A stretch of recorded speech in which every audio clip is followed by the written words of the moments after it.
वक्फ bill के खिलाफ पटना में ऐतिहासिक आंदोलन। एआईएम बिहार अध्यक्ष अख्तरुल ईमान के नेतृत्व में पटना में वक्फ बिल के खिलाफ जबरदस्त विरोध प्रदर्शन हुआ। इस आंदोलन में लालू यादव और तेजस्वी यादव समेत लाखों लोग शामिल हुए। पहले तेजस्वी यादव को सुनेंगे, उन्होंने वक्फ बिल को लेकर क्या कहा। उसके बाद बिहार के चहेते नेता अख्तरुल ईमान को सुनेंगे। वीडियो को लास्ट तक जरूर देखें। किसी भी कीमत पे नागपुरिया कानून को हम लोग लागू नहीं होने देंगे। आप लोग अगर एक कदम चलिएगा तो हम लोग 4 कदम चलने का काम करेंगे और इस कानून को रोकने का काम करेंगे। आप सब लोगों का शुक्रिया। अगर एक होकर के हम लोग लड़े तो इंशाअल्लाह हम लोगों की जीत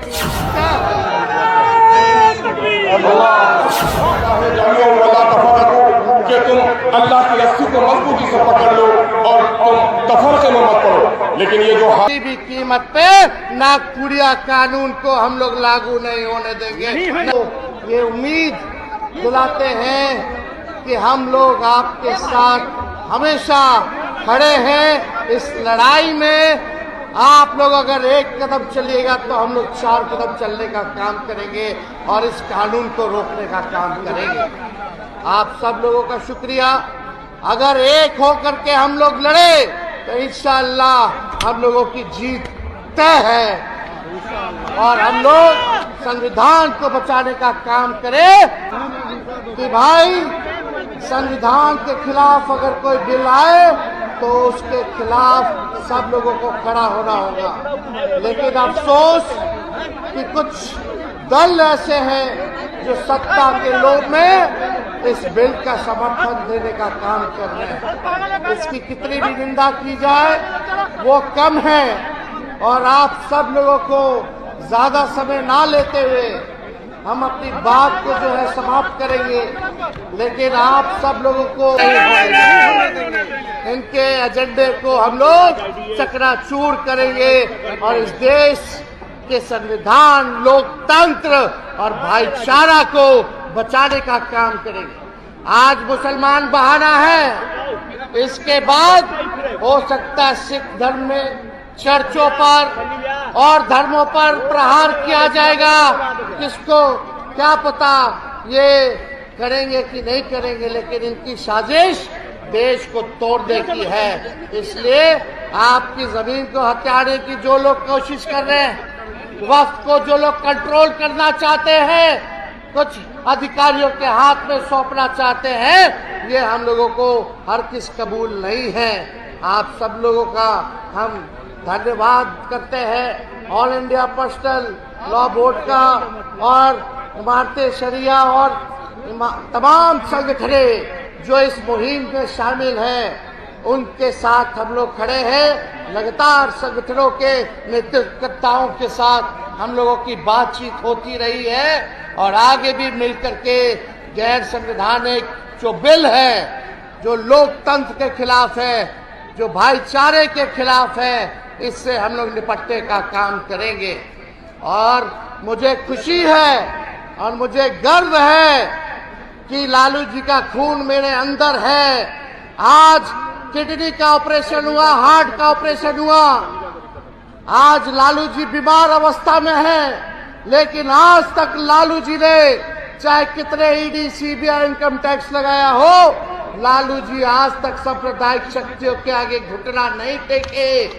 और मुझे खुशी है कि आज बीमार अवस्था में भी आप लोगों के संघर्षों में वो शामिल होने आज यहाँ गर्दन विभाग पहुंचे हैं। आप सब लोगों को बहुत बहुत धन्यवाद। जय हिंद। और आपकी जिम्मेदारी है कि मुल्क की आजादी में जिस तरह हमारे आबा और अजदाद ने गर्दनें कटाई है, अगर गर्दन कटाने की भी जरूरत पड़े तो हम मुल्क में खाना जंगी पैदा होने नहीं देंगे, लेकिन इस खाली बिल को कभी मंजूर होने नहीं देंगे। हमें अहद लेना पड़ेगा, हमें कस्में खानी पड़ेगी। मैं क्या कहूँ, हमें तो कहा गया था कि तुम अल्लाह की रस्सी को मजबूती से पकड़ लो और तुम तफरके में मत पड़ो। लेकिन ये जो हालात हुए हैं, हमें एहतसाब करना चाहिए कि कहीं न कहीं हमारी सफर की दरार ने हमें बेवजन किया है। इस बेवजनी के नतीजे में इस मुल्क की आज़ादी के लिए गर्दन कटाने वाली के नस्लों के साथ मैं सीमांचल से ताल्लुक रखता हूँ। कुछ दीवानों और पागलों ने मुल्क का बंटवारा हिंदुस्तान और पाकिस्तान के रूप में किया था। मेरे बाप दादा ने उसे कबूल नहीं किया था, बल्कि सीमांचल की वो पट्टी जरा सी भी करवट लेती तो पाकिस्तान का हिस्सा हो सकते थे। लेकिन हमने इस मुल्क को, और अगर वो सीमांचल की पट्टी पाकिस्तान में चली जाती तो मुल्क का दो टुकड़ा भारत का भी हो जाता। भारत को मुसल्लम बनाने के लिए, भारत को मजबूत बनाने के लिए हमने कुर्बानियां दी है। लेकिन जो लोग अंग्रेजों की कदमबुसी करते थे वो लोग आज हम पर उंगलियां उठा रहे हैं। मैं यकीन जानिए आज हमारी दाढ़ी को निशाना बनाया जा रहा है, हमारी टोपियों को निशाना बनाया जा रहा है, बेटियों के हिजाब फाड़े जा रहे हैं। वो सारे अमल जिससे फिका परस्तों को मुत्तहिद किया जा सकता है वो सारा कर रहे हैं। लेकिन मेरे नौजवानों और अजीजों, अगर ये काला कानून, काला बिल अगर कानून बन गया तो आज तो जिंदगी में भी हम चैन से नहीं जी पाते हैं, कब्रिस्तानों में भी हमको चैन से रहने नहीं दिया जाएगा। न जाने कितने बुलडोजर चलेंगे कब्रिस्तानों में, न जाने कितनी खानकाहें बर्बाद की जाएंगी, न जाने कितने मस्जिदों में ताला लगेंगे। हम सब कुछ कर सकते हैं लेकिन हम अपने मजहबी अमल से दस्तबरदार नहीं हो सकते हैं। ये बात नीतीश कुमार को, ये बात जीतन राम मांझी साहब को और चिराग पासवान साहब को भी कहना चाहते हैं कि इक़्तिदार हासिल करने में आपने हमेशा मुसलमानों का साथ दिया है। लेकिन मेरे भाइयों, जज्बात से नहीं, हमारे बैरिस्टर जनाब असदुद्दीन अवैसी साहब ने तमाम तर मामलात में अपने जानो दिल से खेल कर भी कौम को जगाने का काम किया। लेकिन बहुत सारे लोग कहते हैं कि आवाज करने से क्या होगा, बुराई को रोको ताकत से, न हो तो आवाज से, न हो तो दिल से बुरा समझो। ये ईमान का ज़ईफ़ तरीन हिस्सा है। प्यारे आका के हदीस का ये मफ़हूम है। आज हमारी बेवजनी इसलिए हुई है कि अबुल मोहसिन साहब सज्जाद अली रहमान ने जो इमारत शरिया का तस्वर दिया था, खिलाफत की बर्बादी के बाद हिंदुस्तान में एक खिलाफत को कायम करने की कोशिश की थी। उसका मंशा यही था कि इस्लाम बगैर जमात के नहीं, जमात बगैर इमामत के नहीं, इमामत बगैर अतात के नहीं।